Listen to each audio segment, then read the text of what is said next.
आज आपण बनवूया डब्यासाठी झटपट अशी होणारी वाफेवरची पडवळची भाजी। त्यासाठी मी कढई ते गॅसवर गरम करत ठेवली आहे। कढई चांगली तापली की त्यामध्ये आपण 1.5 चमचा तेल घालायचं, त्यानंतर 1 चमचा जिरं घालायचं, नंतर कढीपत्त्याची 7-8 पानं घालायची, त्यानंतर चवीप्रमाणे मिरची घालायची। तुम्हाला जसं तिखट हवं तसं तुम्ही मिरची घालू शकता। त्यानंतर ठेचलेलं लसूण घालायचं। इथे मी 4-5 लसणाच्या पाकळ्या ठेचून घेतल्या आहेत।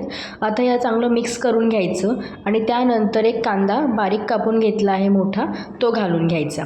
आता कांदा आपल्याला गुलाबी रंग होईपर्यंत परतून घ्यायचा आहे। कांदा आता आपला चांगला गुलाबी रंगावरती परतून झाला आहे।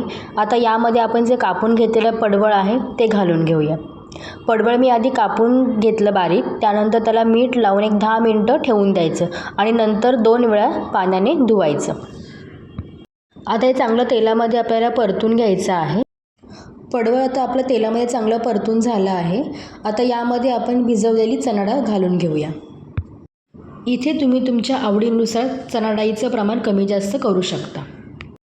चणा डाळ आपल्याला 1-2 तास पाण्यात आधी भिजत ठेवायची आहे, त्यानंतरच ती यूज करायची। अगरही तुम्ही भाजी सकाळी बनवत असाल तर तुम्ही रात्रभर पाण्यात भिजत ठेवली तरीही चालेल। आता यामध्ये आपण घालून घेऊया 1 चमचा हळद आणि एक मोठा टोमॅटो बारीक चिरून घेतला आहे तो घालून घेऊया आणि त्यानंतर चवीप्रमाणे मीठ। आता हे सगळं आपल्याला चांगलं मिक्स करून घ्यायचं आहे आणि नंतर यावर झाकण ठेवून याला आपल्याला वाफेवरती शिजवून घ्यायची आहे। एक 10 मिनिटं झालेले आहेत आणि तुम्ही बघू शकता मस्त आपली पडवळ चणा डाळीची भाजी तयार झाली आहे। तुम्ही इथे बघू शकता डाळ पण आपली मस्त व्यवस्थित शिजली आहे। आपण चांगलं मिक्स करू आणि यावरती आपण जे किसलेलं खोबरं आहे, ओलं खोबरं, ते घालून घेऊया। हे आता चांगलं मिक्स करून यावर झाकण ठेवून याला 1 मिनिटं वाफ द्यायची आहे आणि ती बघू शकता मस्त आपली चणा डाळ पडवळची भाजी तयार झाली आहे। बनवायला एकदम सोपी आणि झटपट अशी होणारी पडवळची भाजी आहे। तुम्ही नक्की ट्राय करा आणि कमेंट करून मला सांगा कशी झाली ती।